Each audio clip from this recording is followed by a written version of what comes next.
Hey guys, Dr. Andrew Powell here, chiropractor and kinesiologist at Hills Spinal Health in Castle Hill.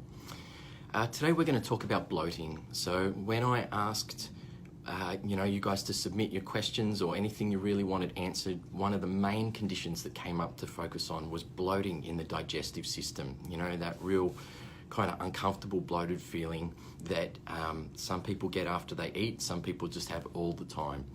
So here we go, here's my answers to that. So one of the key things that I see with people who come in with bloating is parasites in the gut.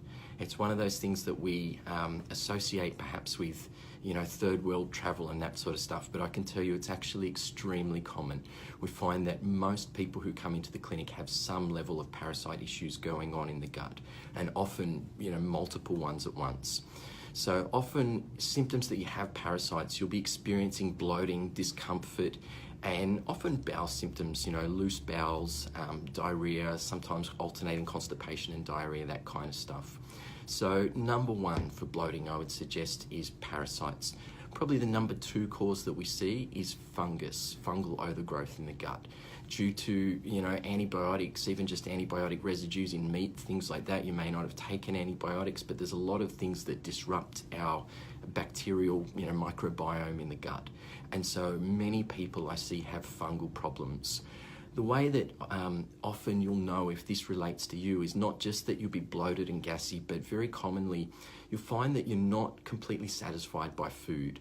If you either crave sugar or crave carbs in any way, or sometimes it doesn't even show up as like carb cravings, but if you eat a good meal and you know that it's, in theory enough to satisfy your body, and yet within half an hour later you find yourself sort of picking through the fridge or the cupboard looking for something else, that unsatisfied feeling is often a sign that we have fungal problems in our gut, and fungus just continually craves, particularly carbs. So parasites and fungus are probably our number one and number two issues. If those are doing okay, the next thing that I would see is perhaps a need for probiotics. So with any sort of digestive or bloating issues, the right probiotic can work wonders. So not everybody needs the same probiotic. It's worth trying a few different strains and seeing if there's one that works well for you. Of course, in the clinic we use muscle testing to determine which is the most appropriate probiotic for you. But if that's not something that's available to you, just try a few different strains and see what works.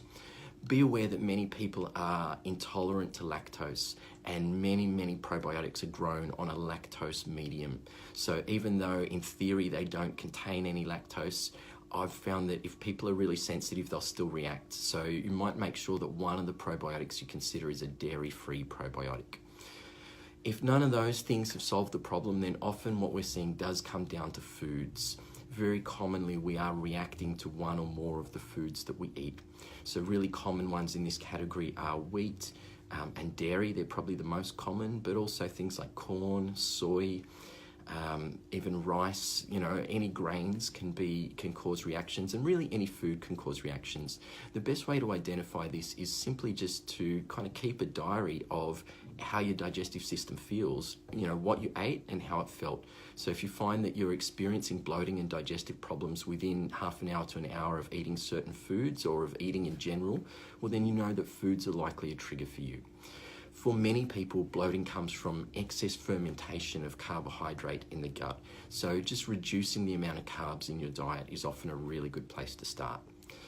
So there you have it. That's a really quick intro to digestive bloating. If you have any specific questions, please feel free to just post them in the comments below here, and I'll do my best to answer or help with whatever I can.